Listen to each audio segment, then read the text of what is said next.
안녕하세요. 한국사 2차시 나가도록 하겠습니다. 또 좀 수업 위주로 쭉쭉 좀 지루하지만 나가겠습니다.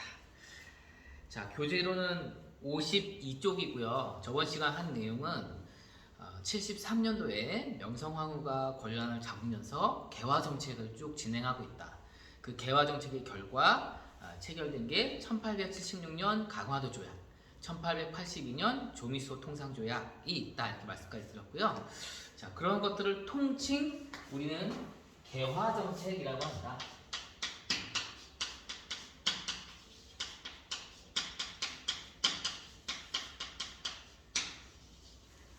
그런 개화 정책으로는 그런 조약을 맺게 된 개화 정책의 여러 제도와 이런 것들을 살펴보고 있었는데요. 이제 네 번째로 하나, 둘, 셋, 넷, 다섯 번째인가요? 네, 다섯 번째가 되겠네요. 사절들을 보겠습니다. 사절. 사절은 뭐냐면은 우리가 이제 개화 정책이라는 거를 처음 해보잖아요. 그러니까 다른 나라의 그 개화 정책의 결과물이라든가 운영되는 것들을 견학을 하고 배워오는 사신들을 얘기합니다. 이 사신들은 그 어떤 사신들의 명칭이 어느 나라에 주로 파견됐는지에 주안점을 둬서 보시면 되겠어요. 자, 첫 번째로 이제 파견되는 사신은 수신사라고 있습니다. 수신사.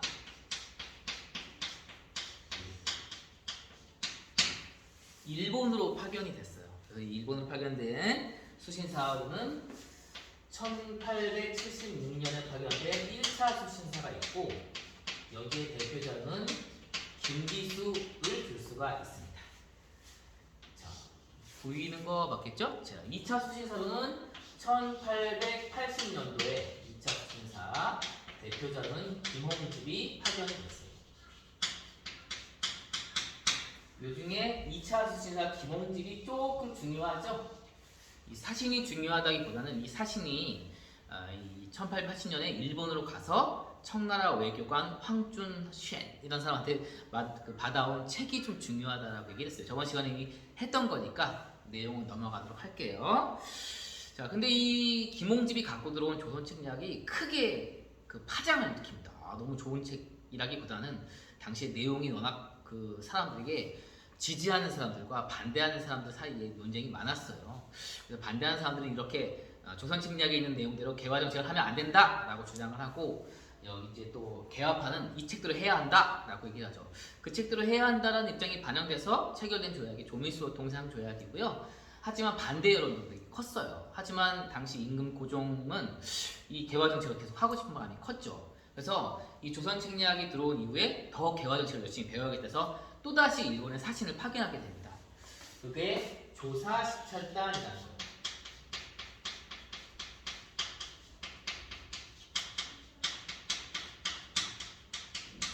이것 역시 일본으로 파견된 사신입니다. 근데 앞서 말했듯이 이 개화 정책에 대한 반대 여론도 워낙 심했기 때문에 고종이 또다시 개화 정책을 위해서 사절을 파견하는 거에 대한 반대 여론도 상당히 컸어요. 그래서 이거를 나 일본 또 배우기 위해서 사신 파견하겠다 라는 말을 하기가 고종에 있어서 좀 부담스러웠던 거죠. 그래서 당시 이제 일본으로 파견하려고 했던 사절들을 부산의 암행어사를 파견한다는 식으로 해가지고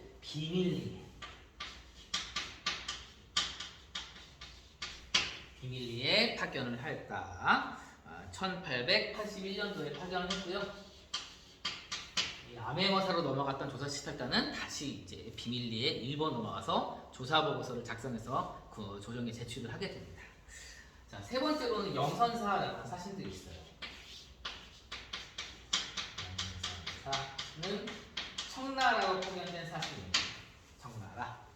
자, 청나라 파견된 영선사는 당시 중국에서 무슨 운동이 한창이었냐면 양모운동이라고 해서 서양의 무기를 배우는 그런 운동들이 한창 진행 중이었어요. 그래서 우리나라도 중국 청나라 갔다는 얘기는 결국 뭘 배웠다는 거냐? 무기 제조 이런 것들에 대해서 열심히 배워왔다라고 보시면 되겠고요. 이때 이제 1881년에 파견됐고 갔다 와서 이것에 이제 성과가 반영돼서 만들어진 게 지기창이라고 하는 무기 제조 시설이 만들어지게 되었다. 영선사와 관련이 있다라고 보시면 되겠습니다. 자, 마지막 네 번째로는 보빙사라는 사신들이 있어요. 보빙사. 고빙사는 미국으로 파견된 사신들을 고빙사라고 얘기합니다. 기억하실지 모르겠지만 1882년 조미수호 통상조약이 맺어졌다는 얘기는 우리나라와 미국이 정식으로 수교, 친구가 됐다는 걸 의미해요. 그 친구가 된 거에 대한 이제 감사, 땡큐의 의미로 파견한 사신을 고빙사라고 보면 되겠습니다. 그래서 이거는 미국과 수교를 하고 이에 대해서 답례의 의미로 파견했다라고 하면 되겠습니다. 역시 1883년도에 파견이 됐어요. 자, 이렇게 고종과 명성황후는 개화 정책을 밀어붙입니다.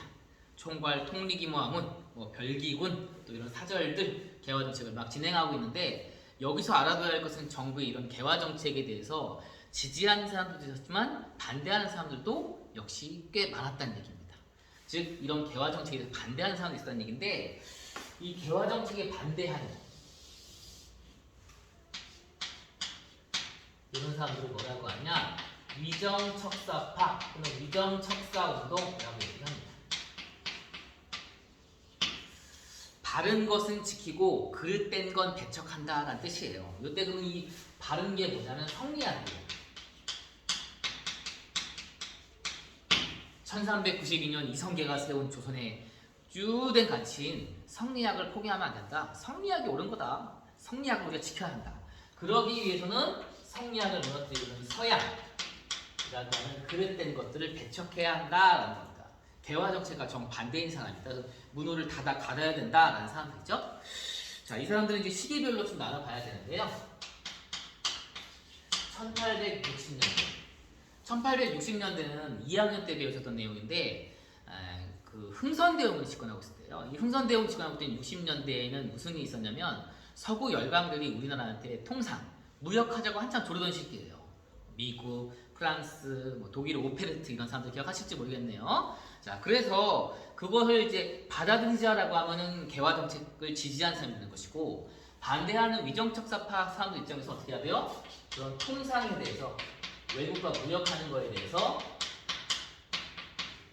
반대를 해야 돼요. 통상 반대 정책으로 가게 됩니다. 그리고 여기서 이제 통상을 반대하는 거에서 끝나는 게 아니라 한 단계 더 나가서 우리에게 통상을 요구하는 저런 것들은 다 잡아서 죽여버려야 된다, 벌 줘야 한다 까지 나가게 돼요.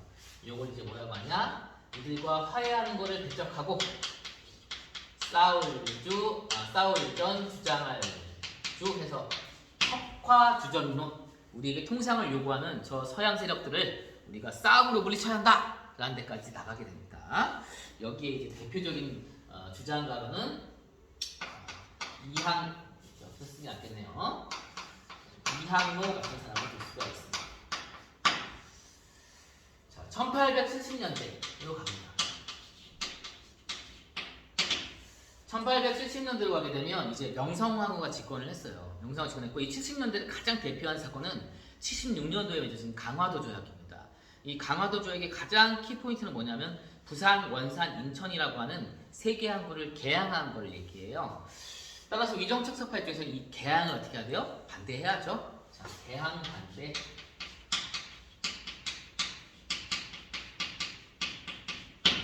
그러자 정부진이 뭐라고 얘기하냐면 왜 반대하세요? 우리가 지금 강화도 조약을 통해서 개항하려고 하는 것은 당신들이 얘기한 서양 세력이 아니라 일본입니다. 걱정 마세요 라고 얘기하니까 이 위정척사파에서 나온 논리가 뭐냐면 모르시나 보네요. 일본은 이미 메이지 유신을 통해 가지고 서양식으로 변신했어요. 그래서 일본이나 서양이나 다 똑같은 사람들입니다. 뭐라고 얘기하냐?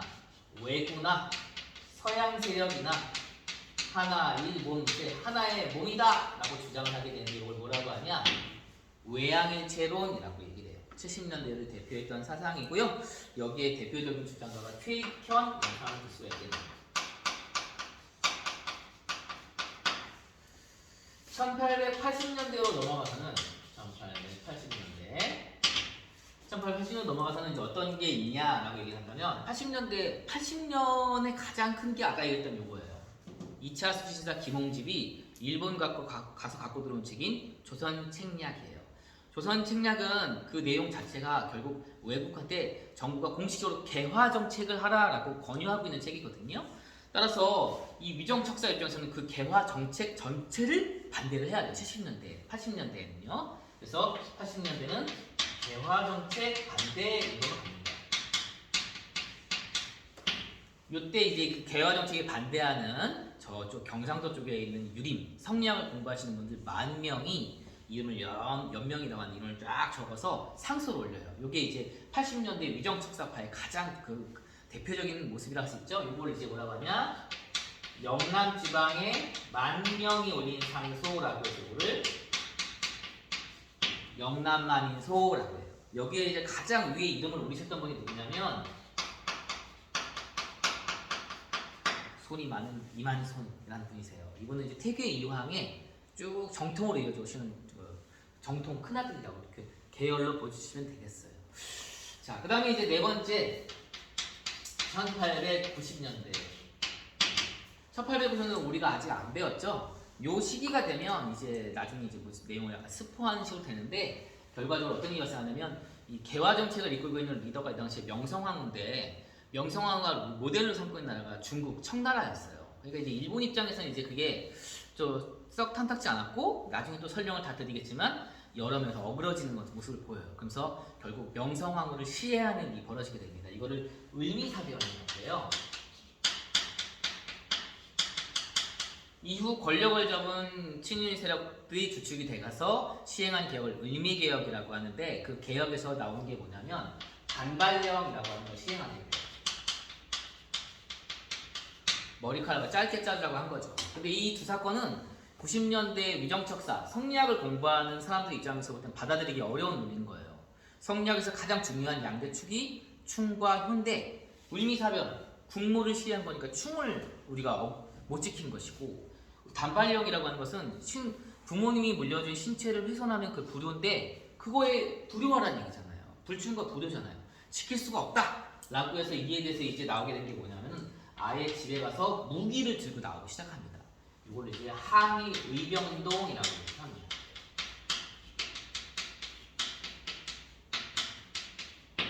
이렇게 해서 우리나라에는 1876년 강화도 조약 이후에 개화 정책을 추진하자고 하는 개혁 세력과 기존의 성리학적 가치를 지키자고 하는 위정척사파가 팽팽히 부딪혀 있는 상황이었어요. 하지만 정부의 지도자들은 개화 정책을 밀고 나가고 있었죠. 그리고 그걸 지지해주는 개화파들은 이 정책은 옳은 것이다 믿고 잘 가고 있었어요. 하지만 이제 이러한 흐름에 제동을 건 사건이 발생하게 돼요. 그게 이제 1882년도에 발생하게 되는 이모군란이라는 사건이에요. 이모군란. 말 그대로 이모년에 일어난 군인들의 반란이란 뜻입니다. 자, 여기에 이제 배경부터 보게 되면 왜 이 당시에 군인들이 반란을 일으켰냐라고 한다면은 먼저 그 개화 정책의 소산으로 뭐가 만들어졌냐면 별기군이라는 게 창설이 됐어요. 그렇죠? 근데 이 별기군에게는 정부가 끔찍히 우대를 합니다. 신식군대이기 때문에. 그런데 기억하실지 모르겠지만 신식군대에 별기군도 있었지만 구식군대도 있었거든요. 그런데 구식군대도 나라를 지키시는 분들이기 때문에 이들에게도 당연한 대우를 해드려야 되는데 당시 정부는 이들에 대한 차별을 심하게 했습니다. 특히 구식군인 차별, 이게 좀 배경 중에 큰 요인 중에 하나예요. 그래서 이제 당시 구식군인들도 전문 직업군이기 때문에 한 집에서는 가장이고요. 그리고 월급을 받아서 살아가는 사람들인데 이 당시 군인들에게는 쌀이 지급이 됐어요. 월급 대신에. 그런데 쌀이 거의 1년이 넘도록 지급이 되지 않습니다. 그 99년들한테요. 당연히 기분이 안 좋죠. 그러다가 13개월 만에 처음으로 쌀이 지급이 됐는데 그 쌀 중에 반이 막 모래나 쓸모없는 곡식 이런 걸로 섞여져 있는 거예요. 여기에 이제 완전히 이성을 잃어버리죠. 우리를 이렇게 대우해? 너희 개화정책 추진하는 명성황후랑 그 밑에 있는 민씨 너희들 우리가 가만히 있을 줄 알아? 하고 이제 무기를 들고 일어서게 된 거죠. 이게 이제 가장 중요한 것이고 사실 이 사건은 이제 구식군인들이 들고 일어섰지만 다수의 도시 빈민들이 가세를 하게 돼요. 그 이유는 바로 무엇이냐면 1876년 강화도 조약이 맺어질 때 그 부속 조약의 내용 중에 하나 기억나실지 모를 텐데요. 양곡의 무제한 유출이라고 해서 우리나라 쌀이 무제한 유출될 수 있는 조항을 만들어놨어요. 그러므로 인해서 일본으로 쌀이 엄청 넘어가면서 쌀값이 크게 폭등을 하게 됩니다. 쌀값이 크게 폭등했다는 얘기는 쌀을 먹어야 하는 민중의 삶이 악화됐다는 걸 얘기합니다. 이 다수의 민중이 이 99년들의 반란에 가세를 하게 되는 거예요. 왜냐하면 결과적으로 이 두 세력의 그 주장은 개화 정책에 대해서는 반대하는 그런 논리였기 때문에 그래요. 자, 그러면은 과정으로 가볼까요? 자, 과정으로 가게 되면은 먼저 아까도 얘기했듯이 99년이 봉기하게 돼요.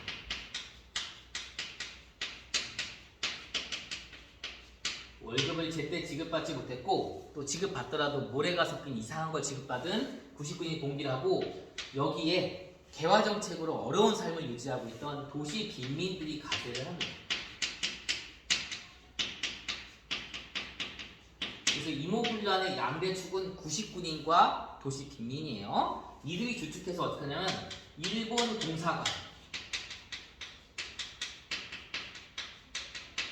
그렇죠. 쌀값 오른 거 지금 일본이 쌀 빼가고 있기 때문이죠. 또 별비군의 교관이 또 일본인 교관이에요.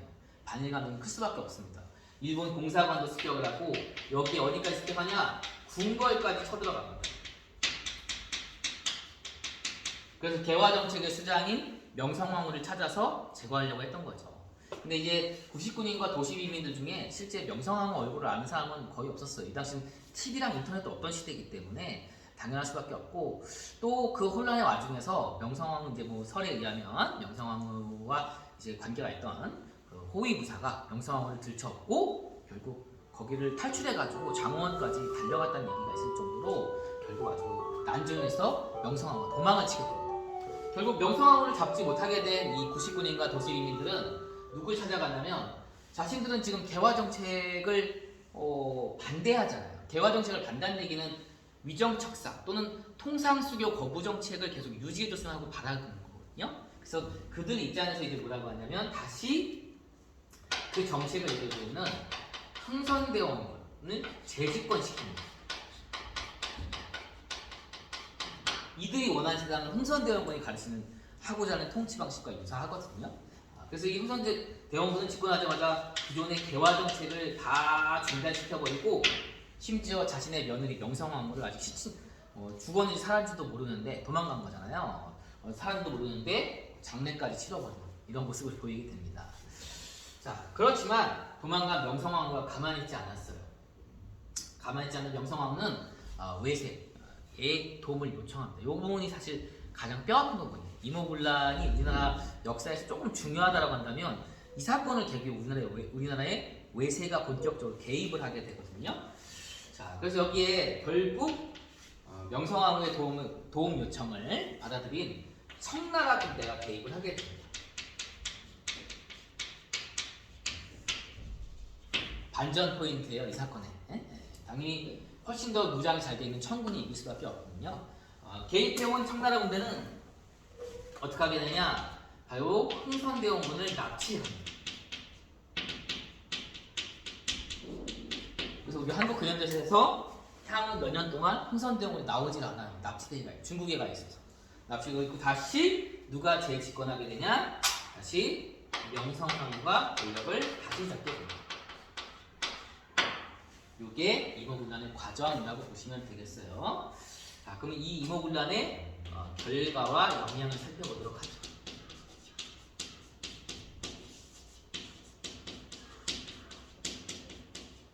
결과와 영향을 살펴보도록 하겠습니다.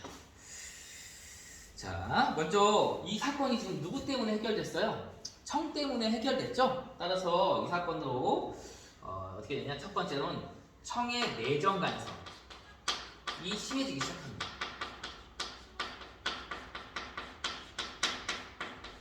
역사적으로 보면 외국에게 손을 벌어서 외국이 우리나라 내정에 들어와서 뭔가 해결해주는 경우 순수하게 도와주는 것은 거의 드물어요. 다들 자국의 이익, 자국의 뭔가를 원해서 들어오는 세력들 있죠. 이 청의 내정 간섭이 심해지게 되면서 일단 크게 두 가지가 있는데요. 안보를 바탕으로 청군이 주둔하기 시작합니다. 뼈 아프죠. 외국 군대가 드디어 우리나라에서 상주하게 되었어요. 아주 안 좋은 역사의 선례가 남게 됐어요. 여기에다가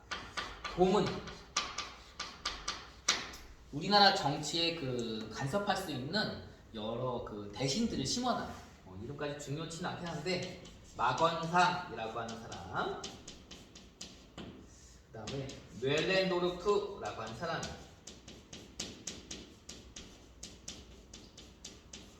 뇌렌도르프는 독일인이에요. 친청 독일인이죠. 그래서 이 줄에서 내정을 간섭하게 되고, 또 이 사건의 과정에서 일본 외교관이 불이 탔고요. 또 일본인들이 몇 명 죽어나갑니다. 그래서 그거에 대한 배상금을 지불하기 위한 조약이 체결돼요. 이것을 재물포조약이라고 합니다.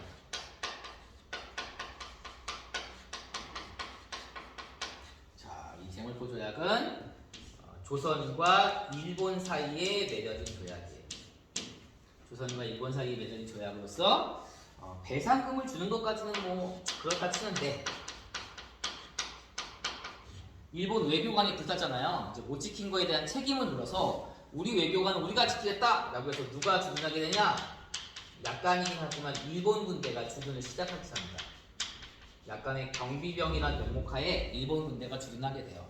그래서 이모군란이라는 사건을 계기로 우리나라에는 청나라 군대와 일본 군대가 같이 머물게 된 겁니다. 근데 그 두 군대가 순수한 목적으로 와 있는 게 아니죠. 조선이라고 하는 나라를 어떻게 해보려고 온 군대이기 때문에 결국 이거는 나중에 큰 충돌로 이어지게 돼요.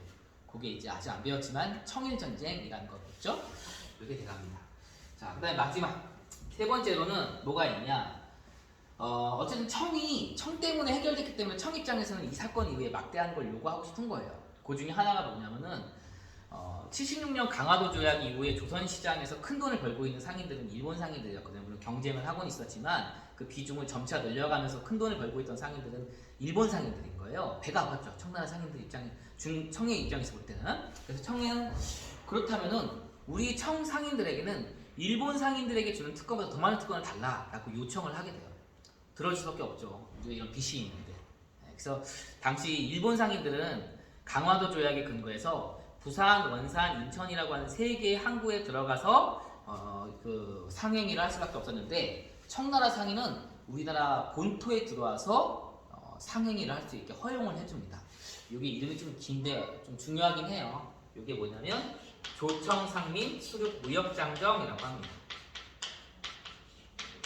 조청상민 수륙무역장정. 이름이 엄청 길죠? 조약의 주체는 이름에 나와 있듯이 조선과 청나라입니다. 그리고 이거는 청나라 상인이 내지무역이라고 하는데 본토에 들어와서 물건을 팔 수 있게 허용해 준 거예요. 이게 이모군란이다 보시면 되겠어요. 옆으로 카메라 좀 옮길게요. 핸드폰을.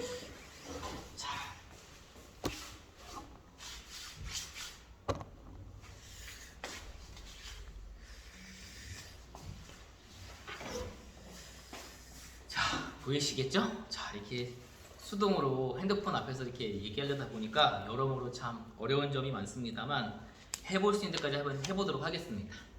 자, 이 이모군란이라고 하는 사건은 큰 충격을 줍니다. 누구에게 충격을 주냐? 개화정책을 추진하려고 했던 사람들에게 충격을 줘요.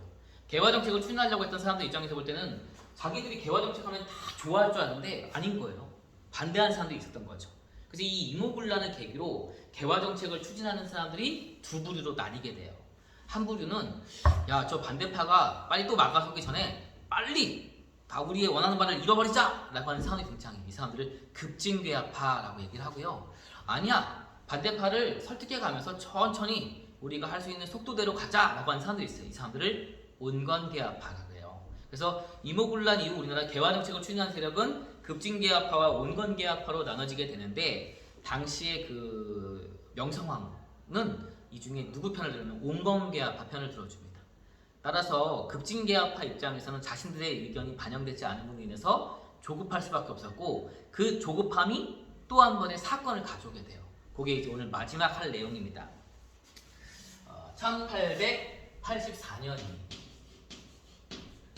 요해를 갑신년이라고 하거든요. 이거를 갑신년에 일어난 정치적 변란이라고 해서 이거를 갑신정변이라고 합니다. 자, 오늘의 마지막 내용이 되겠습니다. 자, 힘드시죠? 몸 쭉쭉 펴가면서 자, 어떻게 하겠습니까? 그쵸? 자, 여기 먼저 첫 번째 내용은 뭐냐면은 기존에 대화 정책을 추진하고 있던 대화파가 분화되고 있다, 나눠지고 있다를 부터 정리하도록 하죠. 자, 여기 그래서 여기는 어떻게 정리하는 게 좋냐라고 한다면은 일종의 표를 만들어야겠네요. 그래서 여기 온건대화파,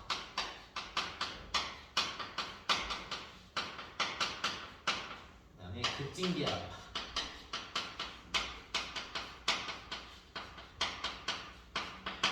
이게 둘로 나눠집니다. 둘로 나눠지게 돼요.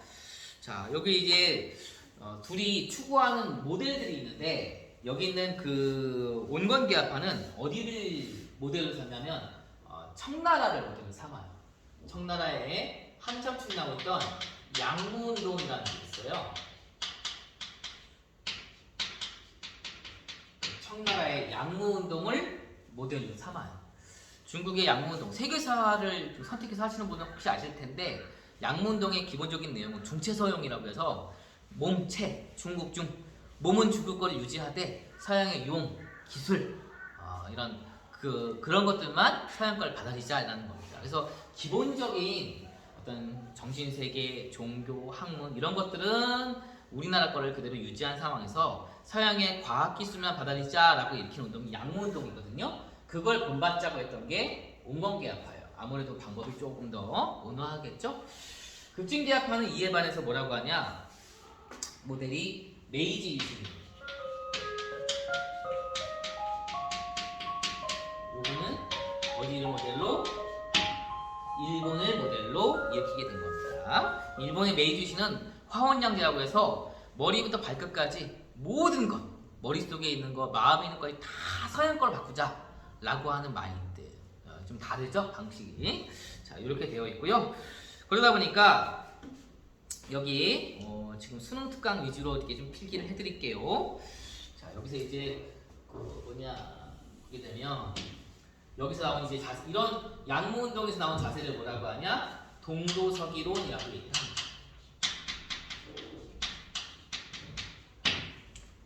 동양의 도는 유지한 채 서양의 기술만 받아들이자라고 하는 입장에서 추진하게 되고, 그러다 보니까 상당히 어떤 입장이냐? 점진적인, 그렇죠?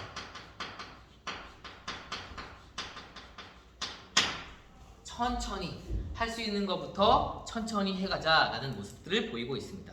그에 반해서 메이지 유신을 모델로 할 때는 메이지 유신에는 모든 정신 자세와 사상, 종교까지 다 바꿔야 하다 보니까 천천히 할 여유가 없어요. 어떻게 해야 돼요? 빨리빨리 바꾸는 거 다 바꿔야 돼요. 상당히 어떠냐? 급진적인 방식. 화원양제라고 하는데 수능 특강이 없으니까 수능 특강에 있는 용어들 위주로만 필기를 해나가도록 하겠습니다. 이게 이제 되어 있다라는 것이고, 자, 그리고 이제 여기서 이어져 가야겠군요. 되어 있고, 여기에 이제 온건계아파의 중심이 된 사람들은 누구냐라고 한다면 김윤식, 김홍즈 이런 사람이 주축이 돼서 온건계아파를 형성하게 되고요. 급진계아파에서는 김옥규, 박영훈, 홍영식 이런 사람이 주축이 돼서 하나의 무리를 형성하게 돼요. 이들 중에 김옥규, 박영훈 씨 같은 급진계아파들은 사실은 좀 뭐랄까요, 이 당시에 잘 나가는 금수저들이에요. 김옥규, 안동김 씨의 당시 가장 세도 있는 가문이거든요. 그 가문에 잘 나가는 청년이었고, 당시 이제 그 전에 임금이었던 철종의 사위라든가 영의정의 아들이라든가 아주 그 간판들은 엄청 화려한 젊은이들이에요. 근데 이 화려한 젊은이들이 자신의 호의호식에 딱 그치는 것이 아니라 우리나라를 어떻게 하면 더 좋게 바꿀 것인가에 대해서 고민했다는 점에서는 상당히 멋지다고 얘기는 할 수 있어요.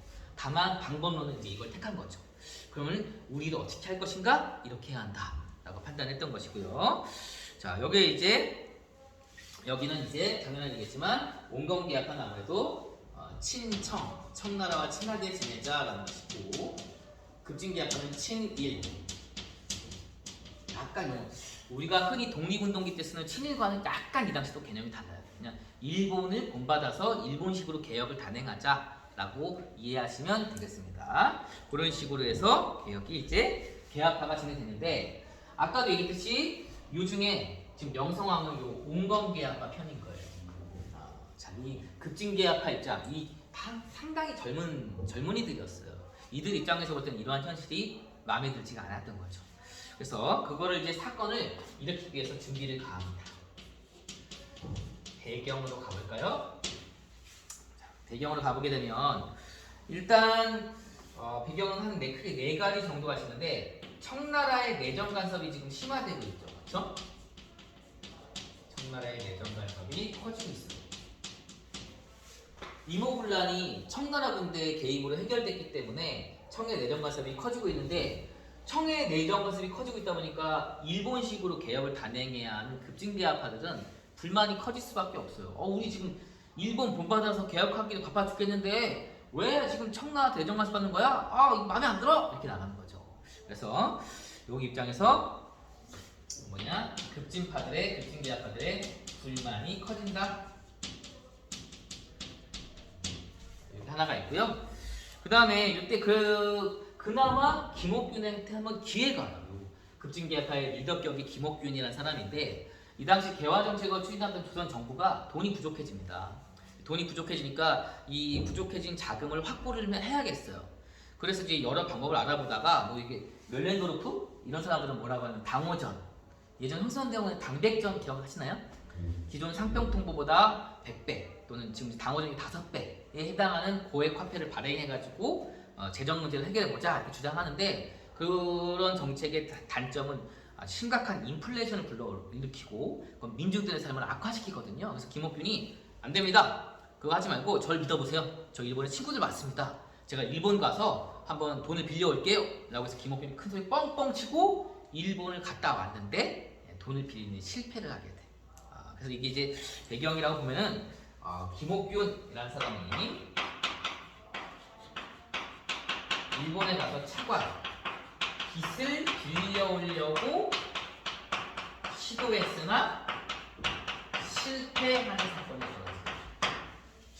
실패하게 되고 그러면서 이제 급진개혁파들은 이제 다른 반대파 입장에서 볼 때는 봐라 역시 급진개혁파들 젊은이들 말만 앞서지 실질적으로 하는 거는 뭐 하나도 없네 라고 하면서 급진개혁파들의 입장 같은 게 상당히 약해져 가기 시작합니다. 자, 요게 되어 있고 여기에다가 그래서 이제 급진개혁파 입장에서는 뭔가 지금 뒤집을 수 있는 뭐가 필요한데 극단적인 방법을 쓰고 싶은 거예요.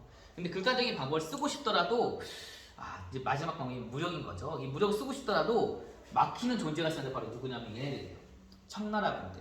이 당시 청나라 군대의 그 존재가 좀 막강했고 실제 전투력도 높았거든요. 이들이 있는데 무력을 행사해서 뭔가 급진개혁파들이 뭔가를 하기는 어려웠던 거예요.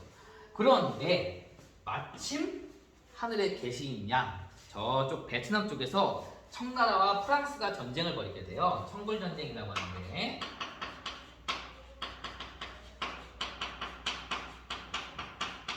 그러면서 이 청불전쟁에서 프랑스군이 더 우세를 보이니까 청나라 군대가 이 청불전쟁에서 전세를 뒤집기 위해서 우리나라에 주둔하고 있던 청나라 군대를 베트남으로 보내버리는 일이 발생해요. 급진개혁파 입장에서는 진짜 아주 하늘이 도운 기회가 생기는 거죠.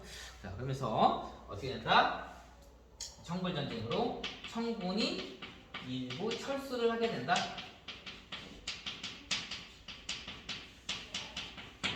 자, 이런 상황에서 당시 일본 외교관이 야, 급진개혁파 너희 지금 조선 정부에서 지금 상당히 안 좋다며 너희 그 뭔가 일을 좀 꾸며라. 꾸미면 마침 청나라 군대들 별로 없겠다. 우리가 여기 지금 일본 군대도 주둔하고 있잖아요. 우리 일본이 도와줄게.